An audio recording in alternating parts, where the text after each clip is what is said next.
Hi there, everybody. Welcome to the EDS Empower Hour. I am really excited that I'm glad that you're here. For today's guest is going to be pretty exciting, especially if you've ever felt like your body is really holding on to something like that your mind is already thought it processed. Today, we're going to be joined by Chelsea from Color Mending Therapy, and we're going to have a conversation made for people living with things like connective tissue disorders, chronic illness, and complex bodies, which is all of us, right? And, we all hear a lot about talk therapy. We also hear words like nervous system regulation and somatic movement. And for many of us, these tools can help, but they don't always reach us in the places where some of our trauma might actually settle because it doesn't just live in your thoughts, it lives in your tissues. And when you have issues with your tissues, that can mean trouble.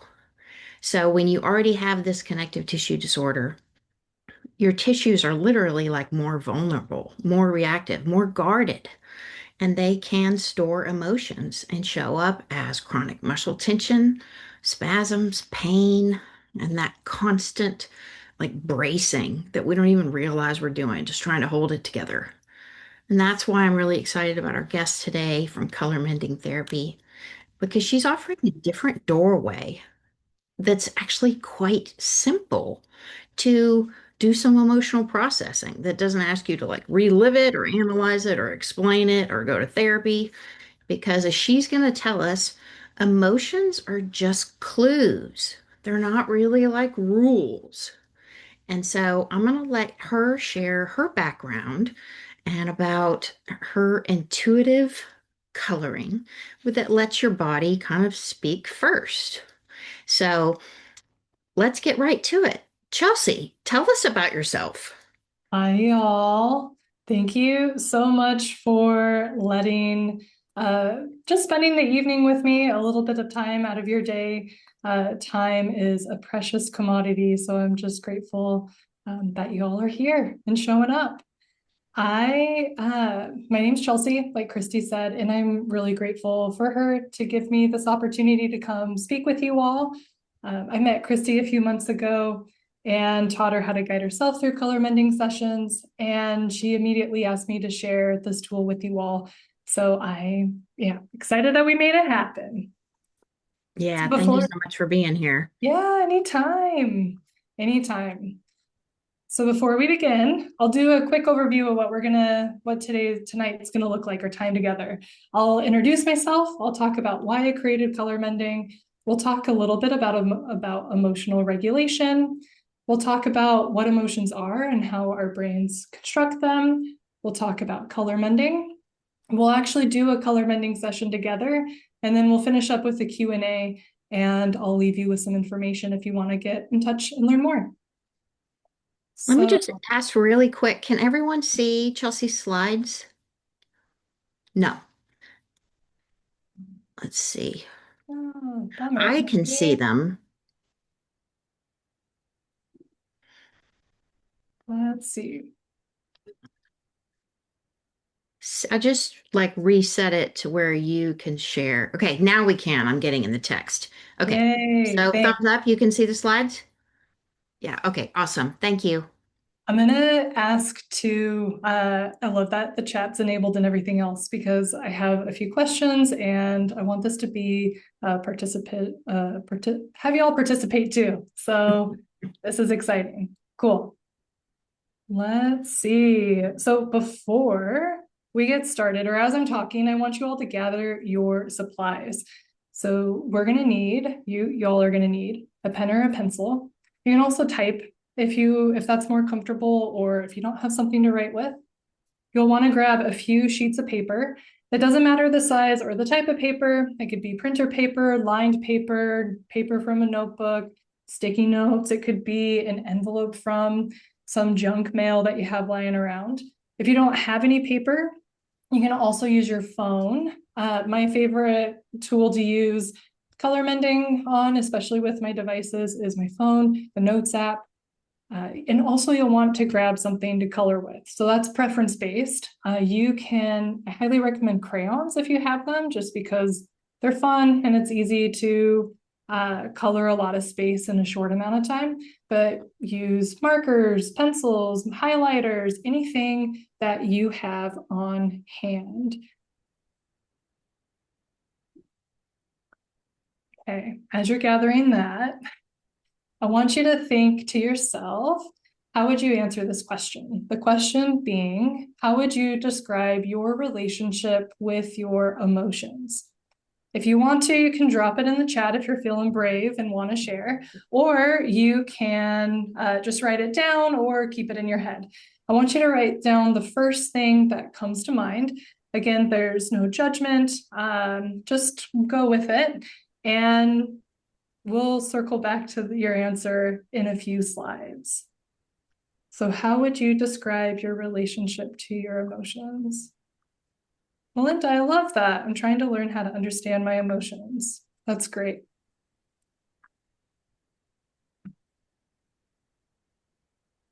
So to learn why I created color mending, we're going to have to rewind the clock back to the 90s. So I grew up in the 90s, and I also grew up in a high demand religion. So high demand religions are religions that require an intense commitment to the community. It also impacts your daily life, your resources, your autonomy, and there's strict codes of like conduct that impact things like your diet or your relationships and even your finances. So in this environment, I was basically taught, and it was modeled to me, that by focusing on meeting other people's needs and prioritizing other people's needs over your own, you would be seen as a more valuable community member, and you'd be given more responsibility and praise and eventually given a position of authority, which I took to that like a moth to a flame, and I thrived in that environment. I didn't know at the time, but I have ADHD, which means that I didn't understand that external validation was a huge motivator for me, being able to help me kind of kick on my brain and making it just made starting and completing tasks easier for me when I had that external validation. So that meant in the early 2000s, I found myself emotionally numb. So I had 18 years of experience that taught me that in order to get my needs met or to survive, or even to feel safe, I needed to suppress and disassociate from my needs, my feelings, all of that stuff. And so when typically what we see when people are emotionally numb, it leads to addiction. But because I was still part of the high demand religion, sex, drugs, and alcohol were off the table. So I found an escape through things like TV and food and school and work and chasing these really high sensory experiences, like going to concerts, going to stunt school, doing all the things. But I was constantly on the go, and I would even joke about how the only time I would rest was when I slept. But that also changed once pumpkins burnt me out. And you did hear me right. I did say pumpkins. So in 2016, I found the opportunity to create a pumpkin festival at the Minnesota State Fairgrounds. I had 5 months and a team of event producers and artists to create a half-mile outdoor course with 8 different themed pumpkin lands. On your screen, you're seeing 3 of the 8 lands from the actual event. I ate, I slept, I breathed pumpkins. And the event was a huge success, and the company decided that they wanted to expand into 2 new markets the next year. And hearing that, I knew that I was not in a place emotionally or mentally that I would be able to continue working on the project. All I knew is that I couldn't keep going at the pace or the rate I was going in, and something needed to change. So I ended up doing a bunch of research. And I found a place called the Institute of Healing Arts that was pretty close to where I lived at the time. And what they taught at the Institute of Healing Arts was a therapy called the Integrative Processing Technique, also called IPT. And what IPT does is it uses guided visualizations to revisit a traumatic event or a time in your life where a belief occurred. And what you do is you use visualizations to rewrite the feelings and perceptions around that experience. If you're familiar with EMDR, it's very similar to that. And then during that program, that was the first time where I've actually I actually remember like sitting with my emotions, even the big, uncomfortable, gnarly ones, and learned the importance of moving through emotions, and learned that when we suppress and disassociate from emotions, that's when like our bodies remember, and we really can't move forward until we address and move through those emotions. And I got really, really good at IPT. I loved working with people, helping people have these major breakthroughs. But the more I did it, the more something kind of felt off. And what I was observing is that my clients grew more dependent on me. And the real kicker was that I noticed in myself that I was growing dependent on the people that I was working with to process my emotions too. So I got really, really curious, and I started to look around to figure out why. Where was this dependence on co-regulation coming from? And what I realized, it was because my clients and I, we were relying on other people to make sense of our internal world and then tell us what actions we needed to take to feel better. And once I realized that, I began looking for ways to teach my clients the skills we needed to be able to do that on our own. So let's go back to the answers to your questions. How would you describe your relationship to your emotions? I saw a few other people drop in the chat some answers. We have Jamie said, complex is the first word that comes to mind. Great awareness there. Sam said, I tend to downplay my emotions and I want to change that. Awesome awareness. Strained for me, that's a great word. Emotions were often suppressed in my family. Same, same. Kate says, I was going to say suppressive too. So general theme. A disconnected fire. Lisa, I love that visual. Intellectualization. Megan, yes. If you ever feel like it's just stuck in your head, like ruminating on the thoughts, like, yes. I hear that a lot. So I have asked this. Thank you so much for participating, you all. I really appreciate that. I've asked thousands of people this same question since 2019, and a lot of the answers are very similar to what y'all put in the chat. And what's very interesting is once I started like collecting and synthesizing the data, what I realized is that your answer to the question tells me about your emotional regulation skill level. And we're going to go deep into this. So being able to emotionally regulate, this is the skill that my clients and I were lacking. This was the skill that we needed to get out of our heads and into our hearts and into our bodies, and stop over intellectualizing and start feeling. And this is where it was also this lack of the skill was why we were extremely dependent on co-regulation and we had trouble making sense of our own emotions. So being able to emotionally regulate yourself helps with things like accessing your critical thinking, making it easier to make decisions, helping to create an environment where it's easier to learn. It also impacts your relationship to yourself and to others. So emotional regulation really is like a foundational skill that kind of compounds all the good stuff. It also can compound the bad stuff, or not necessarily the bad stuff, just the heavier stuff, or make things feel heavier than they need to be when we don't have like a strong emotional regulation skill set. So what specifically is emotional regulation? Emotional regulation is three things. The first is being able to accurately label any emotion. So this isn't just saying I feel depressed, or I feel resentful, or I feel joy, or I feel nostalgia. That is part of it. It also is getting an understanding about how the emotion feels in your body. So what does anger feel like? What does resentment feel like? Where in your body do you feel that? The second part of emotional regulation is understanding the what and the why. So this is understanding where the emotion came from. So what were the events that led up to you feeling that emotion? And then it's also taking the time to see what the emotion is trying to get you to look at. So emotions really are just information, and they're just trying to show you a belief about yourself or the world that you're ready to update. It's trying to show you a boundary that you might need to set, or something that you might need to look at, or a conversation that you might need to be having. Just something that you're not paying attention to, but your body's like, you got to pay attention to this so that we can get to a balanced state. The third part of it is being able to productively express the emotion. So this isn't necessarily trauma dumping or intense bursts of emotions.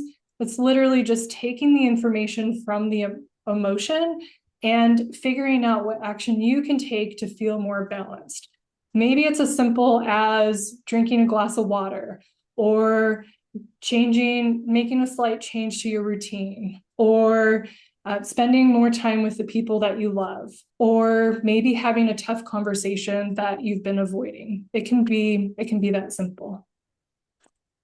So based on your answers to how would you describe your relationship to your emotions, you're going to find yourself in one of these three buckets.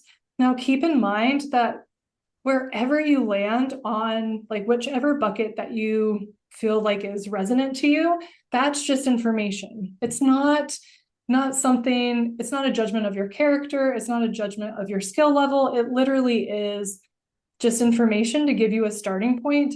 And the good news, I'm about to show you, and we're about to do a very playful, fun way to build emotional regulation skills that you can start using. I mean, you'll start using it tonight, but you can use it for any time that you're feeling pretty overwhelmed.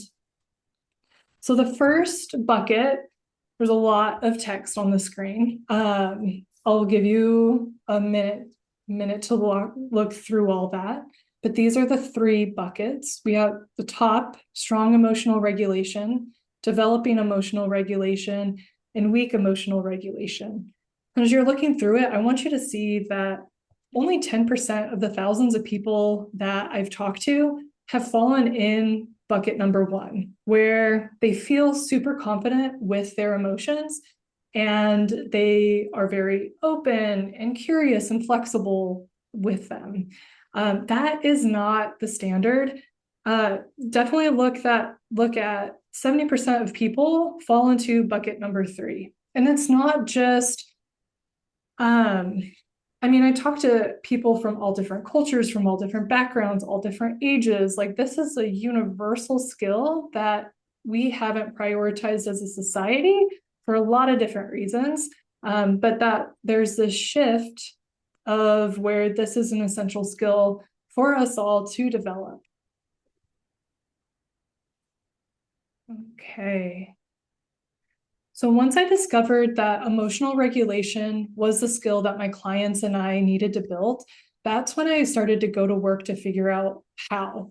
I knew I wanted it to be super simple. I wanted it to be super playful, and I wanted it to be something that people could do on their own and not depend on me or someone else to access this information or to build this skill.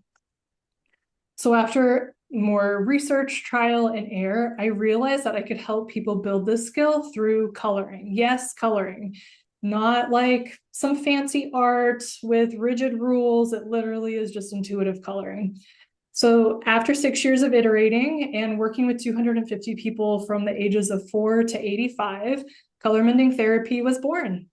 Color Mending Therapy is a simple two-step process. The first step is taking how you're feeling. So wherever you feel the emotion or sensation in your body, and then coloring it out using any shape and color that you want on a piece of paper. It's called intuitive coloring. What you're seeing on your screen is a variety of different colorings from a lot of different clients over the last 7 years.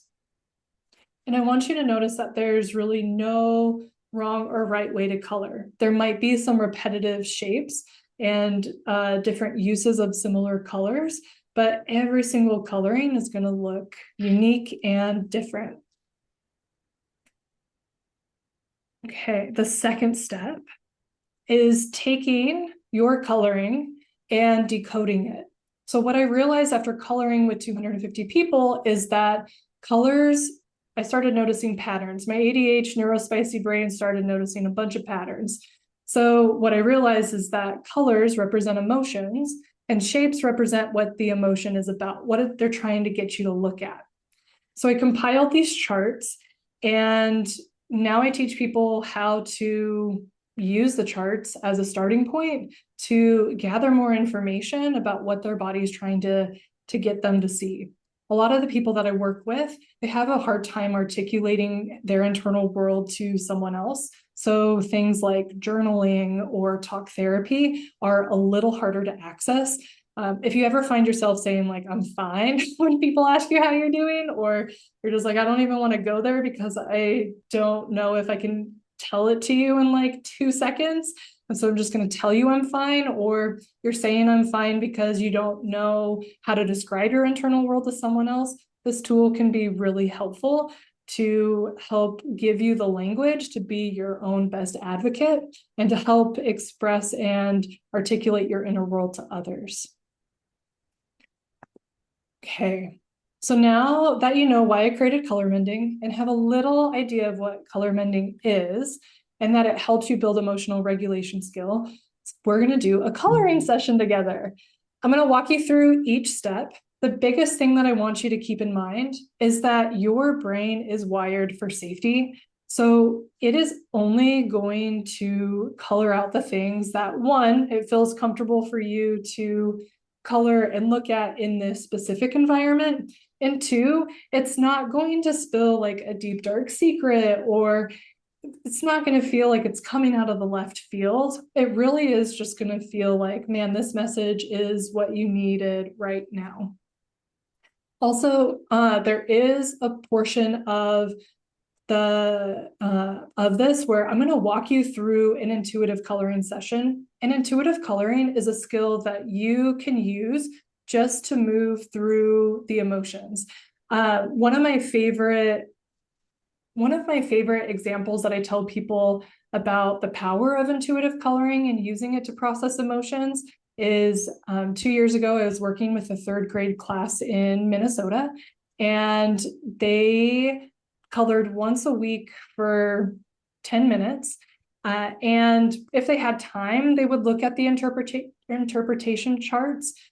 Just the teacher would have the students come up and pick one thing on their coloring that they wanted to interpret.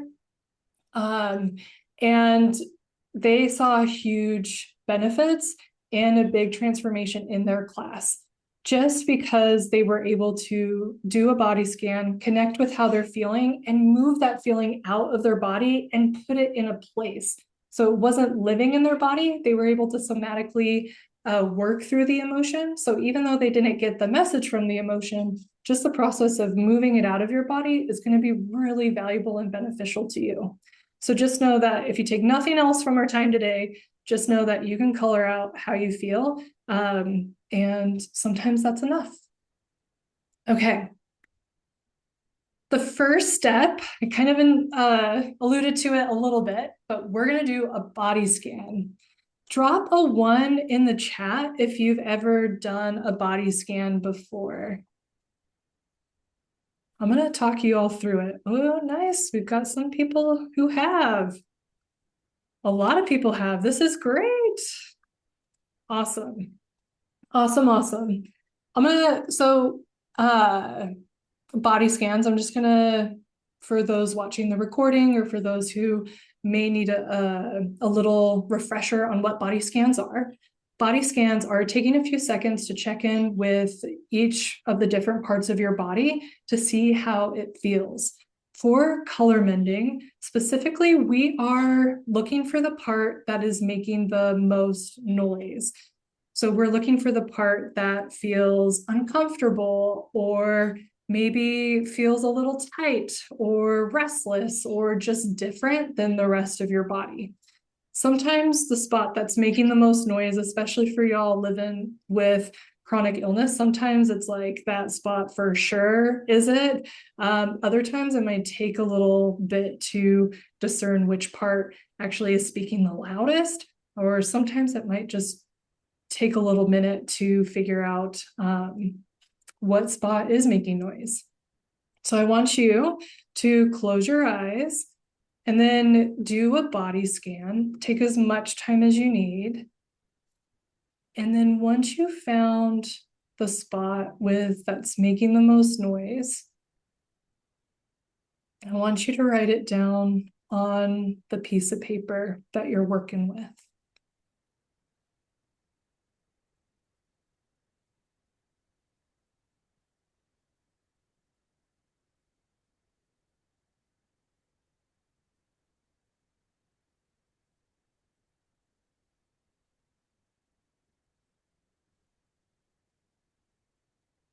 Once you're done with that, there's no rush. Once you're done with that, go ahead and drop a 2 in the chat.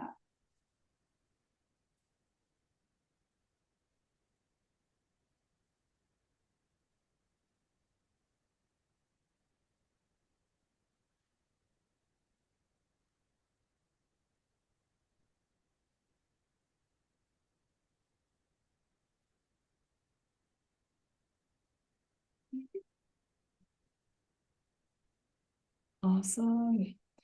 Awesome, awesome. So cool. I think that is everyone.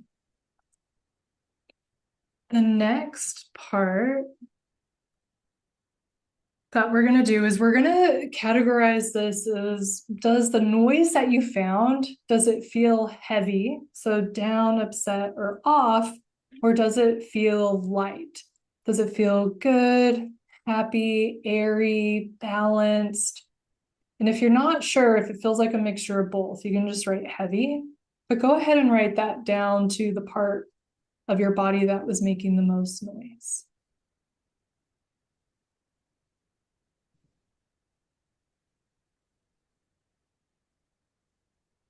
If you have any questions too as you're going through this, drop them in the chat, or you can unmute yourself too.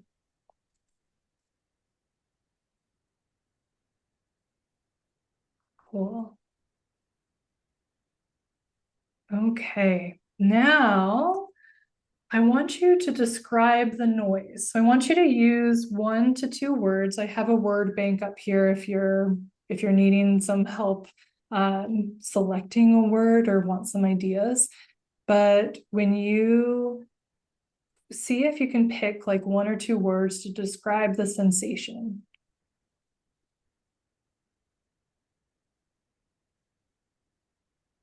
Yeah, good awareness, Kate, in the chat.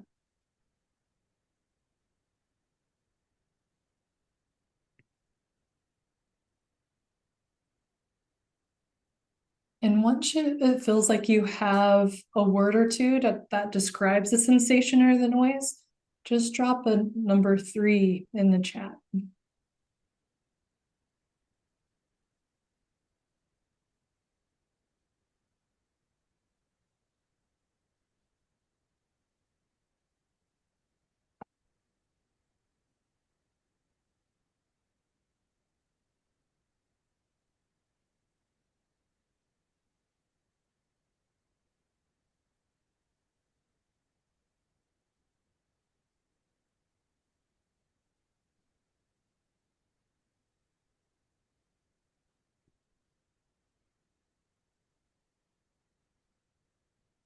Okay, awesome. Cool. So now the fun part. Now we're going to have you take the sensation that you just identified in your body scan and that you just described and color it out onto a piece of paper using any shape and color you want. There's really no rules. And some people, there's no rules when it comes to like what you're coloring. I added some more examples at the bottom of the screen just to show and reinforce that like sky's the limit. Do the first thing that comes to mind. Some people will find it really easy just to get started. Like, for example, one of my favorite ways to start after I describe an emotion is just to look at the colors that I have and go with it. Just say, I want purple's calling me today. Don't know why, but let's just start scribbling. Or some people like to visualize the shape or visualize the sensation out of their body, like in their imagination first, and then color that out too.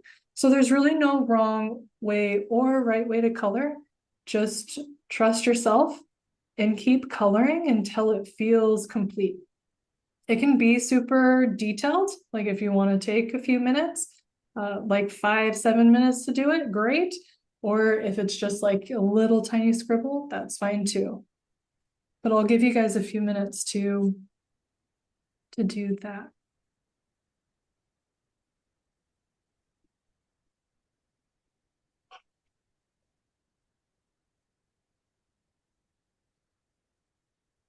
Thanks for your compliment, Jamie, on the word bank. If you want me to go back so you can take a screenshot of it, awesome. I can send Christie the slide deck too for y'all, so you can have it too. Yeah, that'd be great. Cool.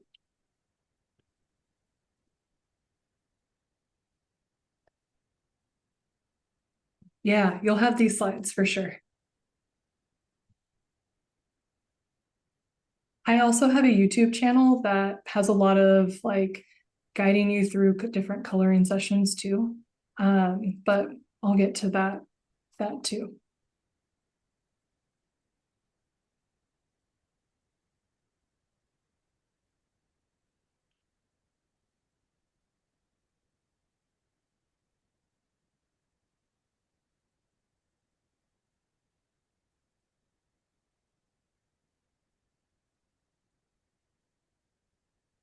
How about 3 more minutes? Does that feel like enough time?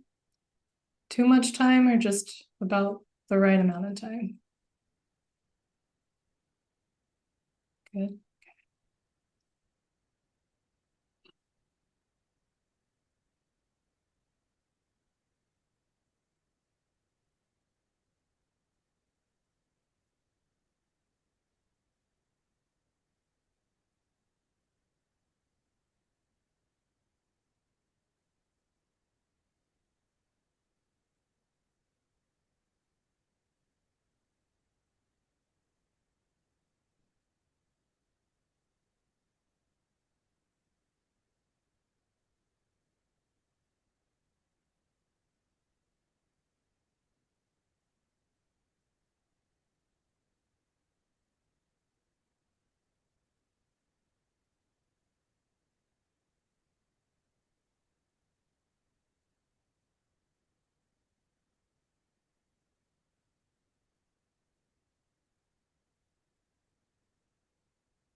We got about 1 more minute. And if you're not done after like the minute, keep coloring as I'm talking.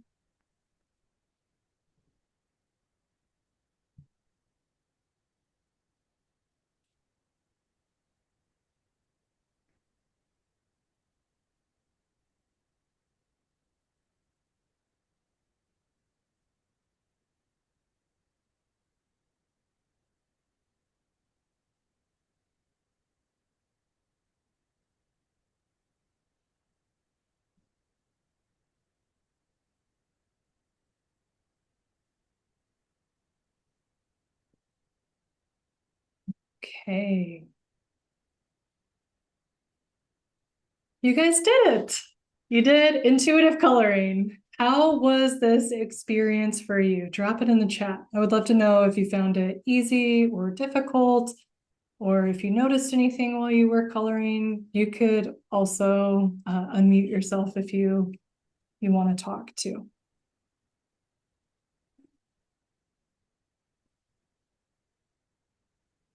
That's great, Melinda. That's awesome that it was easier than you thought it would be. Awesome. Jasminka, thanks for the heart. I hope I'm pronouncing your name right.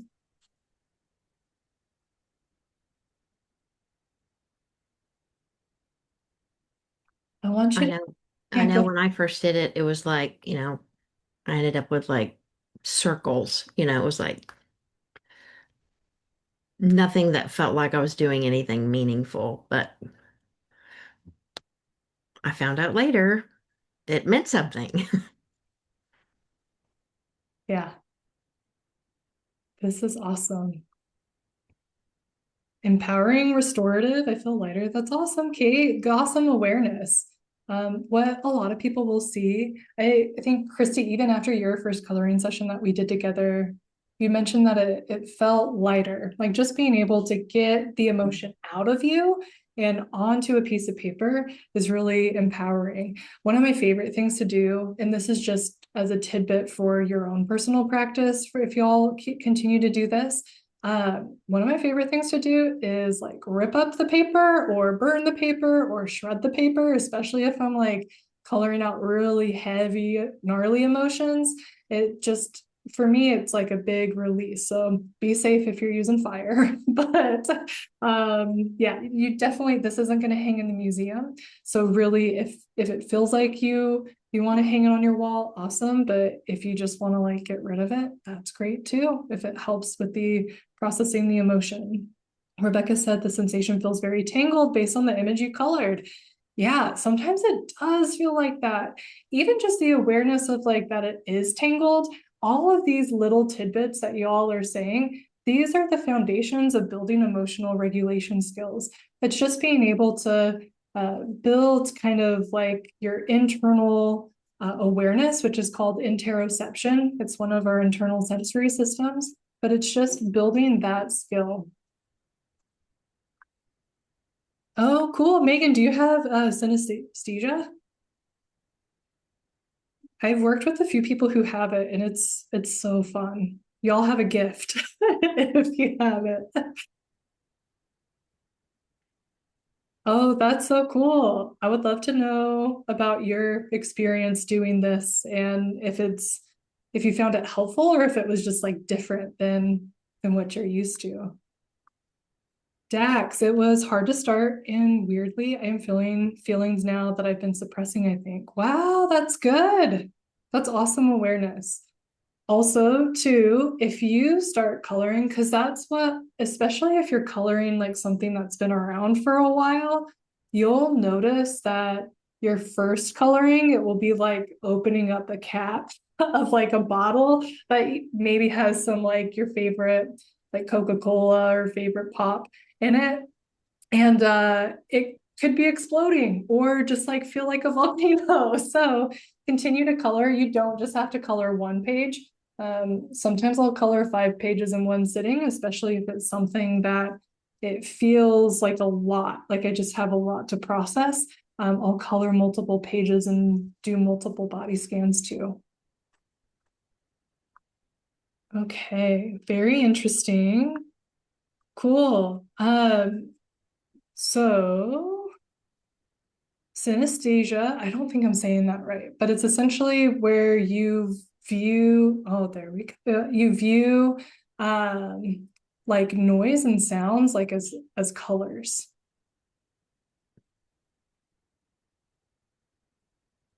Megan said it's helpful and I have to stop the urge to overthink. Yeah, for sure. Um,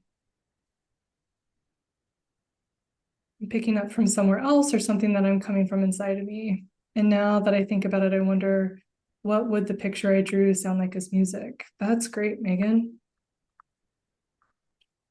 Yeah, awesome awareness. Yeah, Jamie, not overthinking is definitely the trick.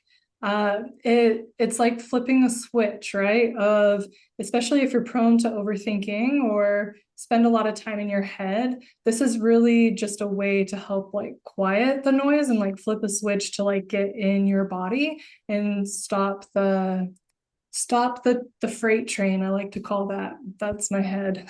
The freight, it's either a freight train or an F1 track, depending on the day. Okay, awesome. So I want you to check in with the part of your body that was making the noise too. How is that part of your body feeling now? Do you notice a difference or is it about the same?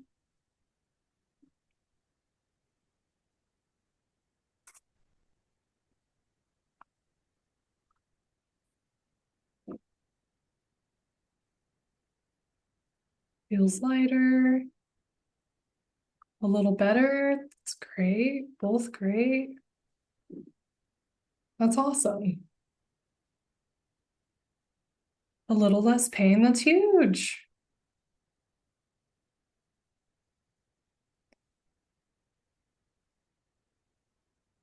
It feels heard. That's really great awareness, Melinda.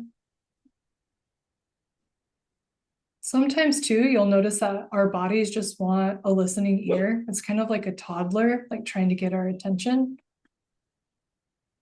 Okay. So, oops, I definitely went a little too far. Okay. The second step of color mending, and this is my favorite part.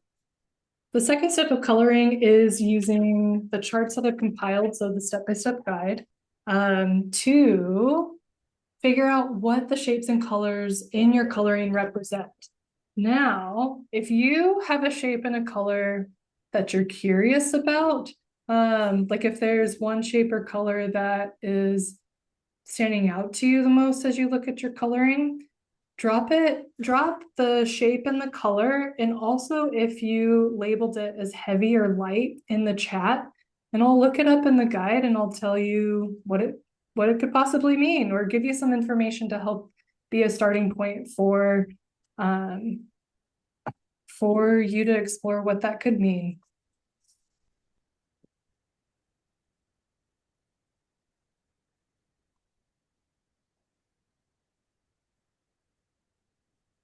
That's awesome awareness, Megan. I love that you said the feels less heavy and it brought other things in the queue of your awareness. That's great.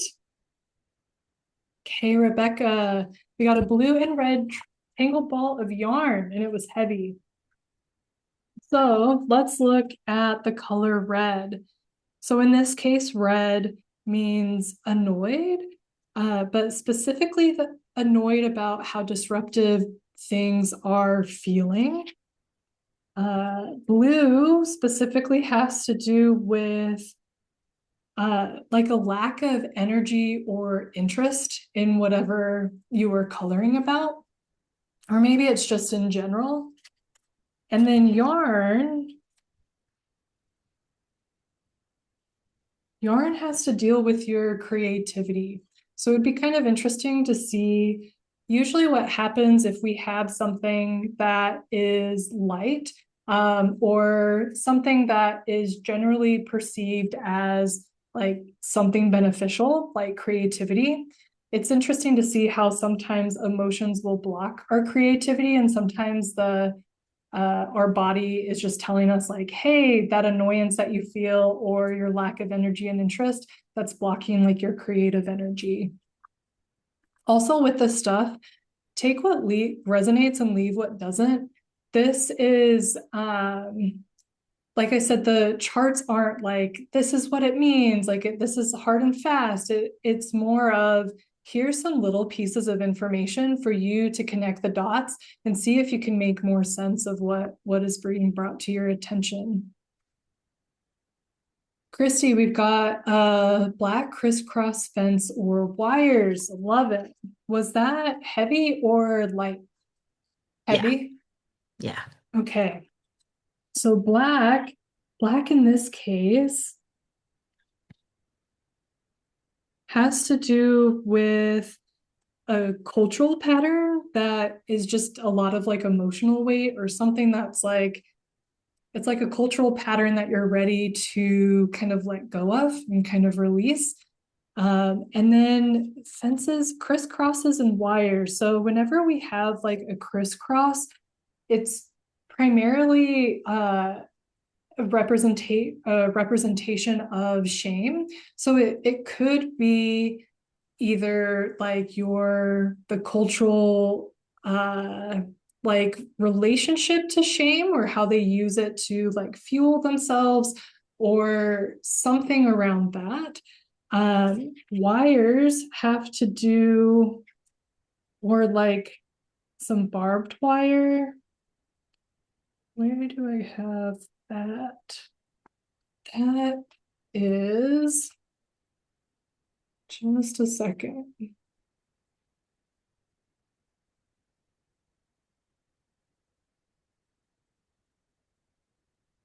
So that specifically has to do with um, professional limitations that restrict your freedom. So that could be interesting to kind of see and connect those dots too. For Dax, you were the second person I colored with this week that drew daggers in their coloring. This is great. So lots of spirals in orange and pink. I'm assuming, is that heavy or was that light? Very heavy. Okay. So spirals have to do with wanting something to change, but feeling like something isn't going to change. Orange is one of my favorite colors because it's one of the two colors that represent taking on other people's emotions. So this specifically is just like a representation of like tangling your identity and emotions with someone else's and feeling like that's what's blocking you from being able to change or create the change that you're wanting and you're craving. Pink is also an amazing color. That specifically has to do with like hesitation. Whenever we're seeing hesitation come up in colorings, typically that means that it's a kind of a hesitation or a fear of the unknown. Like if you did untangle or weren't enmeshed with this person or this emotion or something, it's kind of like a part of your identity would be missing. So there tends to be a lot of like when hesitation shows up, it's just like a warning of like, hey, this doesn't feel safe yet. The coolest thing about our brains is that we can train them to feel safe in new and different environments. So that could be something to explore of like what are some micro steps or micro actions that you could take to feel a little less entangled. So with Sam, we've got heavy red-orange flames and purple-blue sparks and stars. Let's go with the flames. I love when fire comes up in coloring. Fire specifically has to do with how ready you are to like take on new challenges. Red, orange, and yellow. Red specifically for this has to do with disappointment, but particularly disappointed by someone else, and it feels like someone that you've been like relying on. And then orange has to do with fixation.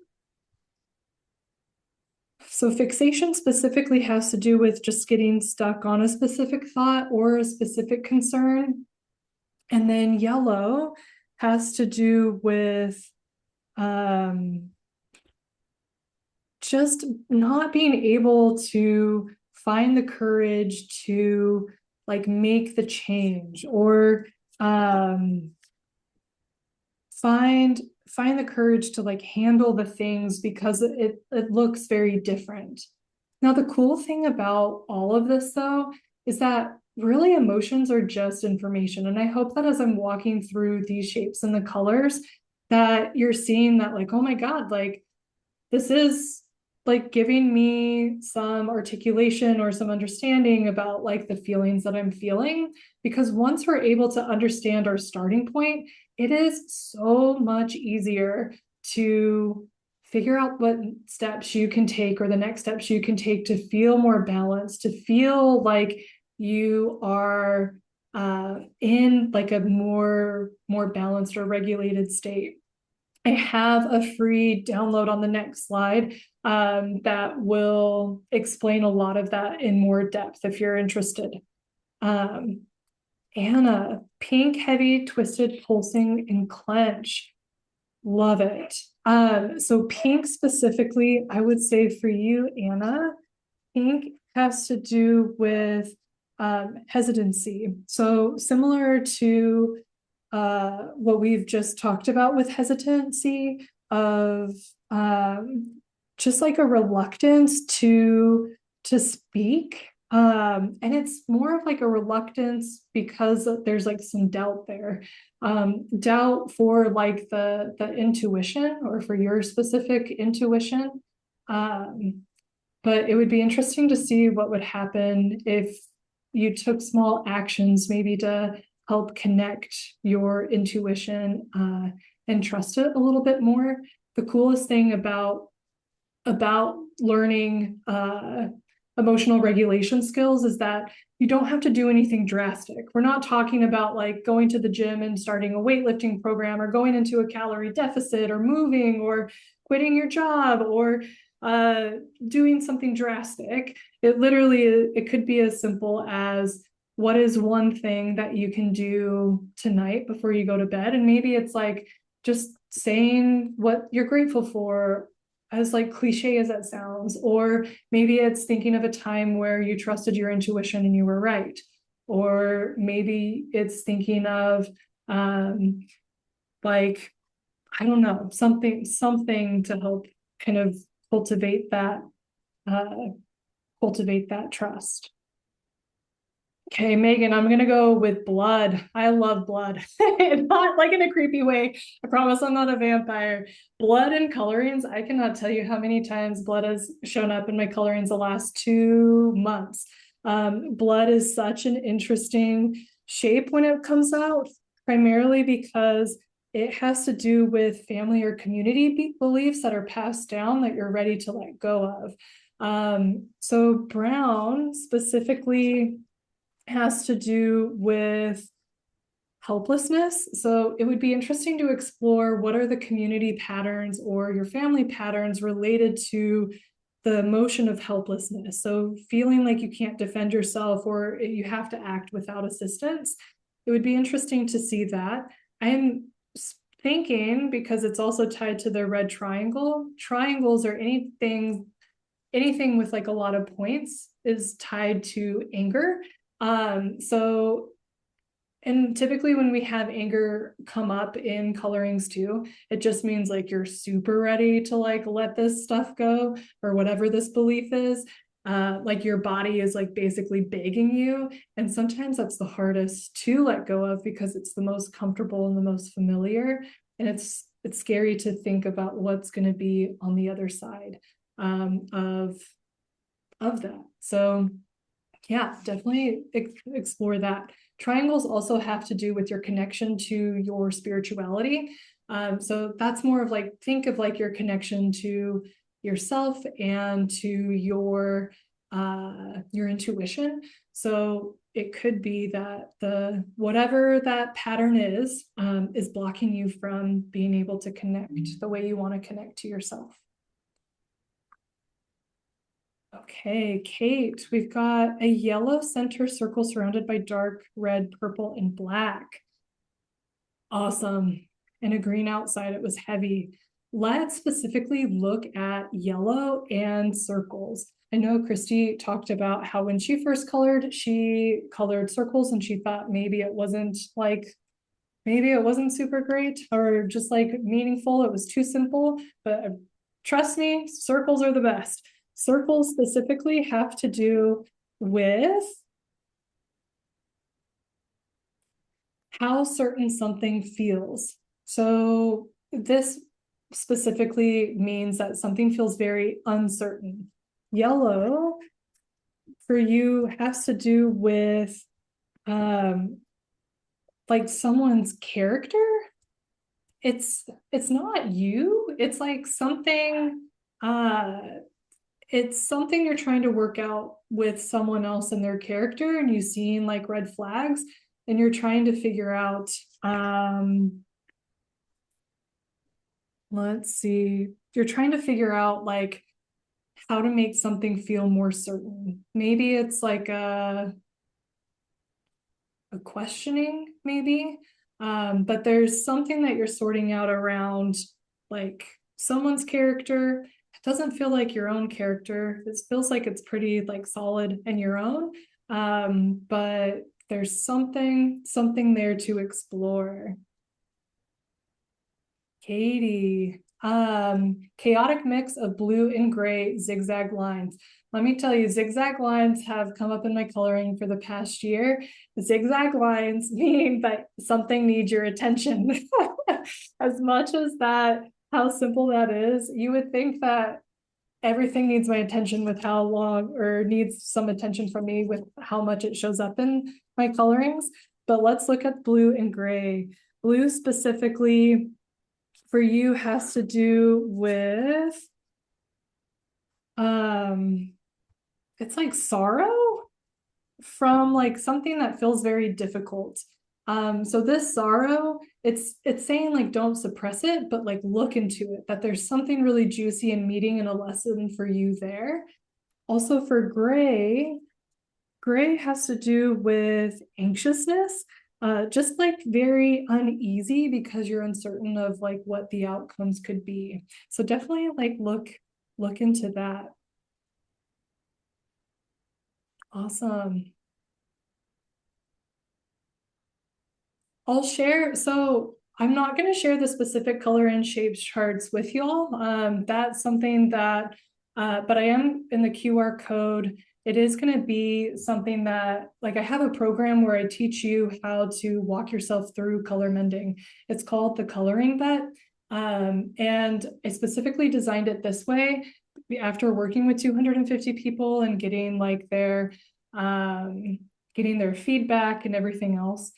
I designed a program to help teach you how to do this for yourself and to get to a place to where it feels super, super certain. Now, the nice thing about the coloring bet too, it's a 21-day program. And if you complete all the challenges within the 21 days, I'll give you your money back.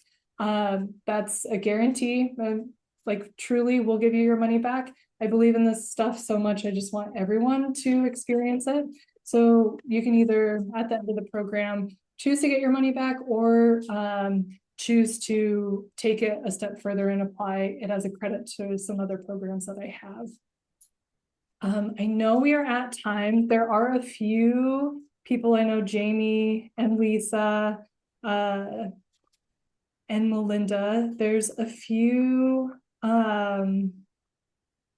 If you want to stay on, I mean, what do you think, Christy? Do you have time to stay on? Why don't you go forward to kind of the rest where you share the other stuff, and then those people that want to stay on and didn't get like a Awesome. personal thing, then the other people can leave if they need to. Okay, yeah, that sounds great. Okay, so it's going to be super simple. That's my email if you want to chat some more. But if you scan this free guide, this guide is going to, this QR code, it's going to take you to a guide. Just put in your email address, and the guide will tell you about all of this and more. It's also going to trigger some emails to be sent to you about the coloring bet. You could also just go to colormending.com if you're like, I just want to go see what this coloring bet is about. Go to colormending.com.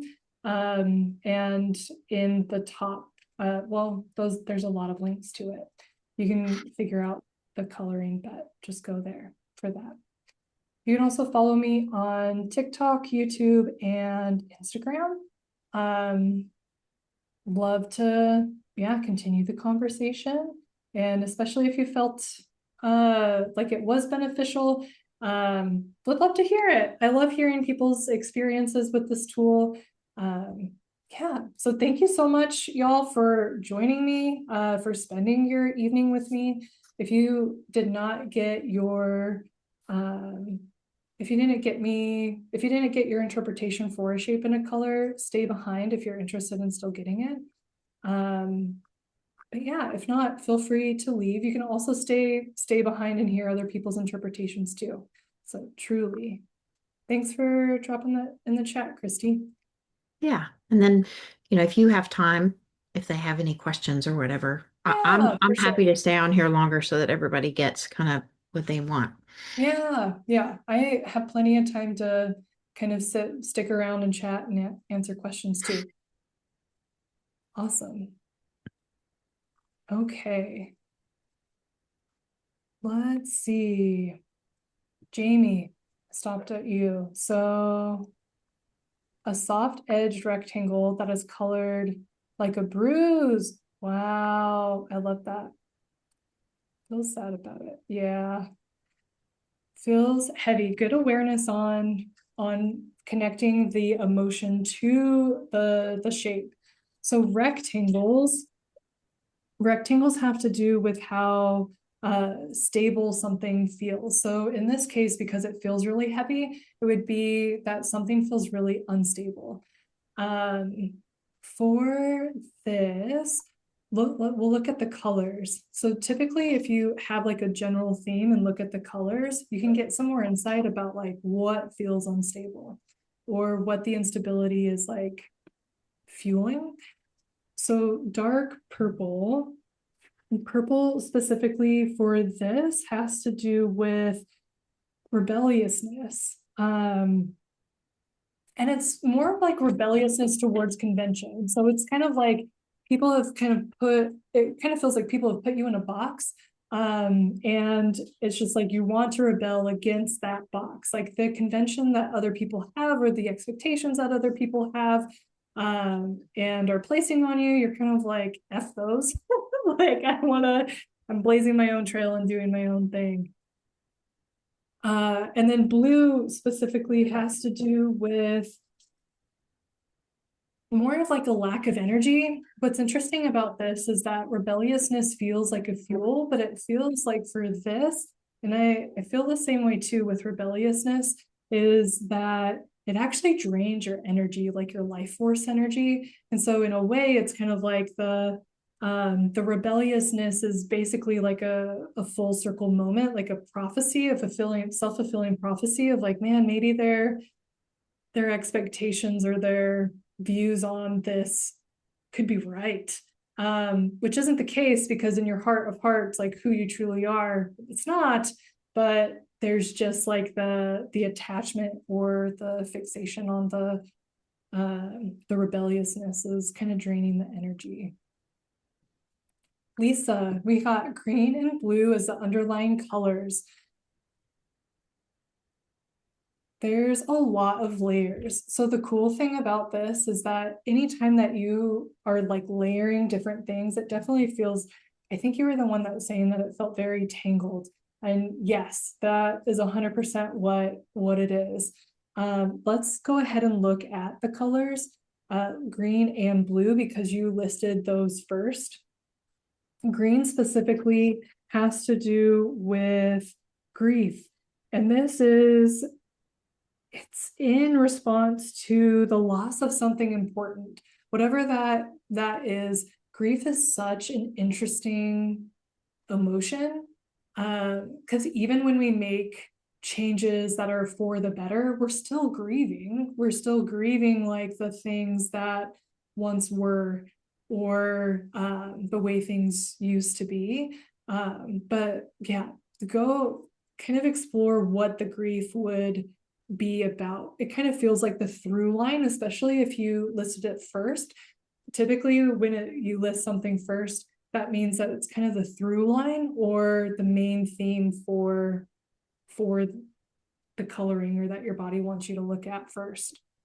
And then blue has to do with just like dulling your feelings. Like the grief is making things feel like more dull and not as vivid. I just based on you using so many colors in your coloring, you're definitely like a vibrant, vivid, like just colorful person in general. So it would be interesting to explore a little bit more about like what the grief is about and why the grief is showing up. And even just acknowledging the grief feels like it could bring some more like vibrancy back into what's currently feeling dull. Melinda, We've got a red squiggly tangle in the center with four lines going outward on the diagonals. I love that. We're gonna go with that. So red squiggly tangles. What a vivid, I feel like I can picture this just based off of what you said. Let me see. So red specifically has to do with annoyed, and it's more about annoyed with things that are feeling frustrating to you. Things are feeling more frustrating than normal. So frustration is just a sign that our current approach is not working. So it's kind of like banging your head. It feels like you're just banging your head against the wall. With it being tangled together, um, those tangles have to do with thoughts that are holding you back from feeling free and feeling I guess the word that comes to mind is like energetic. So it would be interesting for you to explore the frustration, like what is the frustration about and what is it trying to get you to look at, and where can you maybe change your approach or take a hot second to change your how you're viewing it or your approach, just to see if you can get that more feeling of like fluidity, like going with the flow.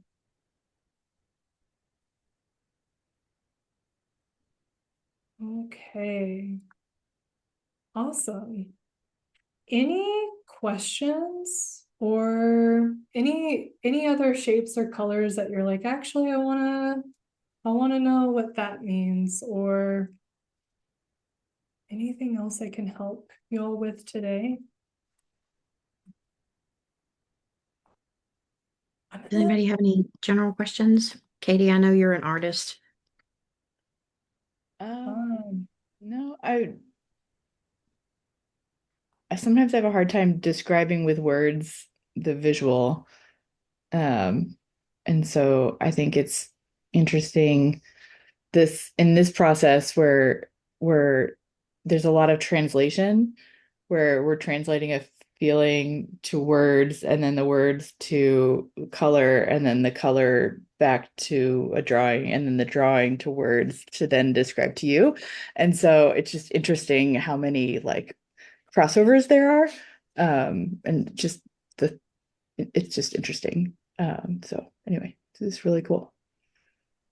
awesome. I have I have a free guide that I'll drop in the chat. So this um it's more of like an intuitive coloring guide where I call it emotion start in your body because they do. But for this, what it does is it talks about the 10 like most common emotions or general emotions that I work with a lot of people on, and it will guide you through like how do you feel it, like doing a body scan and getting in touch with that specific emotion. Because essentially, if you're able to train your brain on what specific emotions feel like, the easier it is for your brain to get out of like the fixation and the intellectualizing and be like, Yeah, oh, yeah. it's just frustration. Like I know where I'm starting. Like this is the approach I can take, or I know what to do, or I know what experiments I can run. So that's been like a fun like workbook that some people have taken a few days. It takes people usually a few days or a few weeks to work through it, but That's awesome. So I actually teach my patients that same technique, no in, way. in part because the idea of naming the feeling, and even with like pain too, because if they're feeling that pain or whatever is coming up, the first where that's happening in the brain is like the amygdala, which is deep in the brain where it's just fight or flight kind of things happening. But if they're naming it, they're bringing it over into their planning section of their brain, the prefrontal cortex, where they're having to make executive function thinking about it. And that helps pull it out of that deeper part of the brain. And then if they can then pair it with then something positive, we can start like making neuroplasticity in our favor where they can start thinking of something positive and it kind of helps them deflect and decrease their pain overall. So I Yeah, like this idea too of the color. Cool. that's awesome. Are you an art therapist? No, I'm a nurse practitioner, Oh, that's awesome. but I That's so have cool. dreams of making it part of my practice, a little bit of art therapy too. So Yeah, yeah, yeah, Katie has yeah. a Katie has a medical practice dedicated to taking care of people with EDS and POTS and mast cell. Oh, yeah, And that's awesome. yeah, Yeah, that's awesome. If you ever want to chat or like have me come in yeah, and do something like this with your folks, it would be so fun to really do cool. because yeah, I love this kind of stuff. and Uh, coincidentally, we're all in Austin. no way. That's Ooh, awesome. Very cool. nice. Ooh, maybe for one of my I have office hours with patients where Oh, I have like cool. an open Zoom where people can come. So maybe one of those sometime. Yeah, Oh, yeah, yeah, cool. cool. Awesome. Well, it was really wonderful. Thanks for everything. I'm gonna Yeah. Yeah, run thank you so kids much, to bed. Chelsea, and thank you everybody for joining.